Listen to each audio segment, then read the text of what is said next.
Olá, meus amigos, olá, minhas amigas. Meu nome é Jamil e eu estou aqui com vocês no Trilhante hoje para começar mais um curso dentro dos nossos estudos de Direito Administrativo. Iniciaremos agora a falar dos poderes administrativos. Eu garanto para vocês que ao final do curso, este fenômeno tão distante para alguns, que é a administração pública, se tornará um pouco mais próximo e um pouco mais factível para muitos daqueles que não têm muita afinidade com a matéria. Mas antes de falar de poderes administrativos, eu gostaria de voltar com vocês um pouquinho lá na história e relembrar daquela clássica divisão dos poderes do Estado. Nós temos que ir lá em Montesquieu, sem entrar em pormenores históricos, porque sabemos que em Aristóteles já havia algo bem próximo dessa distribuição das funções entre entidades diferentes, né? Mas, pois bem, retornando, se formos lá em Montesquieu, nós veremos que o Estado ele era dividido classicamente em três estruturas. Vejam, três estruturas, que seria o legislativo, o judiciário e o executivo. Cada uma dessas estruturas, por sua vez, era responsável pelo desempenho de alguma função específica do Estado, alguma função fundamental para o desenvolvimento do Estado. E a divisão em estruturas diferentes era justamente para quê? Para garantir a harmonia, para que cada uma realizasse funções típicas, mas que também realizasse funções atípicas e que também se controlasse entre si num mecanismo de freios e contrapesos. Eu tenho certeza que vocês já viram isso em direito constitucional e que não é nenhuma novidade. Pois bem, dentro da nossa Constituição, no Estado brasileiro, nós temos que, lá no artigo 2º, essa diferenciação também é realizada. Vejam que no nosso Estado, no Estado brasileiro, pela Constituição, temos o legislativo, o judiciário e o executivo como estruturas do Estado que desempenham cada um suas funções típicas.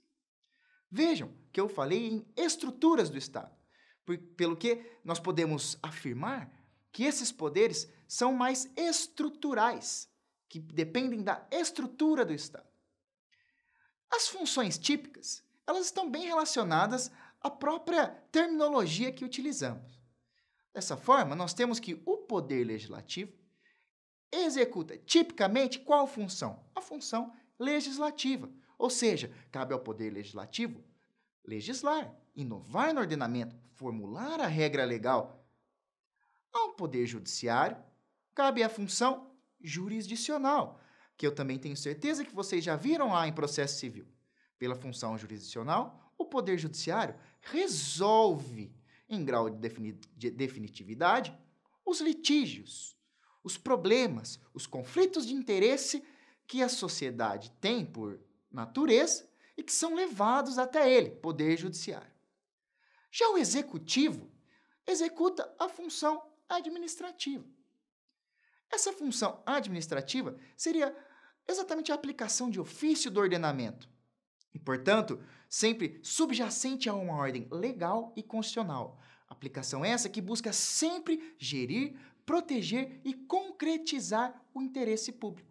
Percebam, então, que há uma distribuição das funções entre as estruturas de poder, cada um desempenhando uma função típica.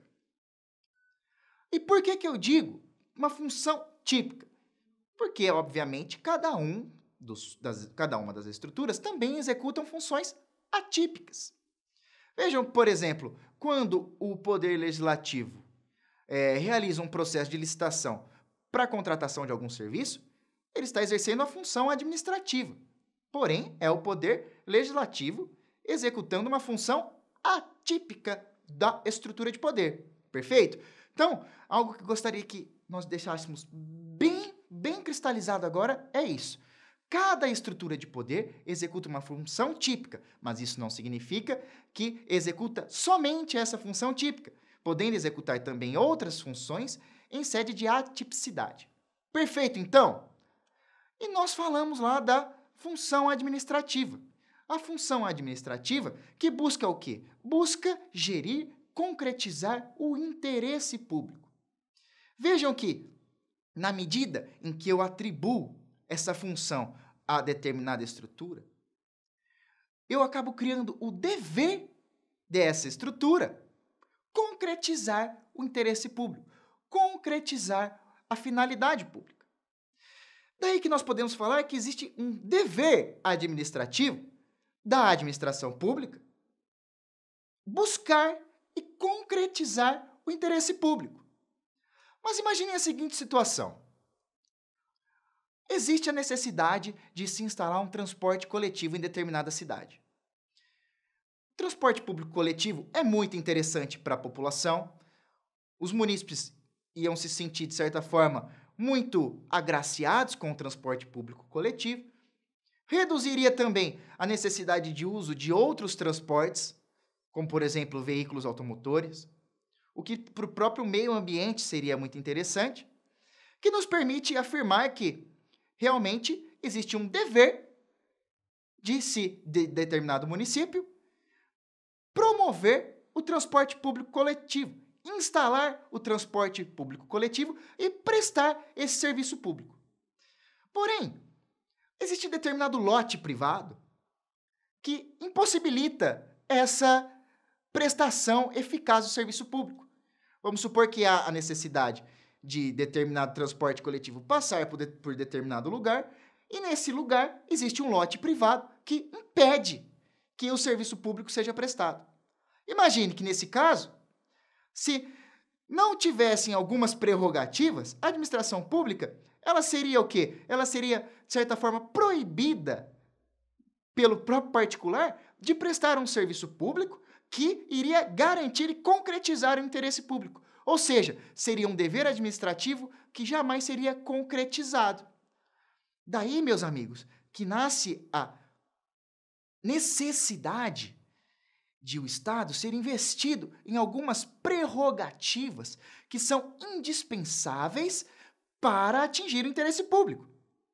Vejam que nesse caso, por exemplo, ele poderia, reparem, poderia desapropriar o lote por questão de necessidade para que possa promover o serviço, para que possa ali, por exemplo, passar o transporte público coletivo e prestar esse serviço público e assim concretizar o interesse público.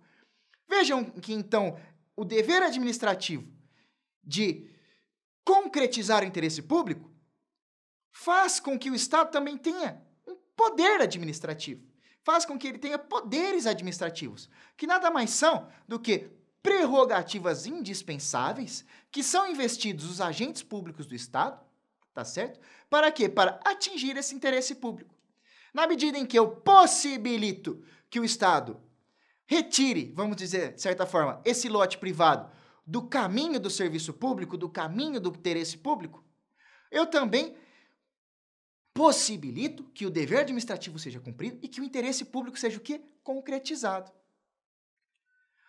E justamente desse jogo de deveres e poderes, veja, o dever de prestar o serviço público, o dever de alcançar o interesse público, para sempre buscando os interesses da coletividade, é que nascem as próprias características dos nossos poderes administrativos. E quais são essas características? A instrumentalidade, a irrenunciabilidade e a obrigatoriedade.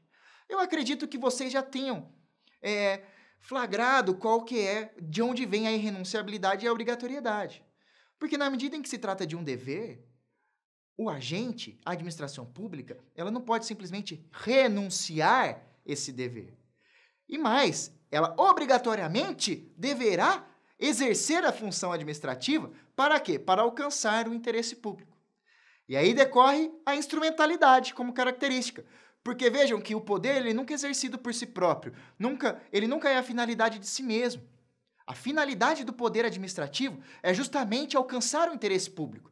Ela é justamente a ponte que leva da não concretização para a concretização do interesse público. E daí que nós temos a tal da instrumentalidade enquanto característica. E assim, nós começamos o nosso estudo de poderes administrativos, que são, nada mais do que as prerrogativas do Estado que possibilitam a concretização do interesse público. E vimos também as características, que tenho certeza que vocês jamais vão se esquecer, que são a instrumentalidade, a irrenunciabilidade e a obrigatoriedade. Eu peço que vocês continuem com a gente, porque esse é só o começo do nosso curso. Eu garanto que, ao final, tudo será muito mais esclarecido. Peço que vocês também façam os exercícios, leiam todos os materiais complementares e, qualquer dúvida, entre em contato com a gente aqui no Trilhante. Muito obrigado, um beijo e até logo!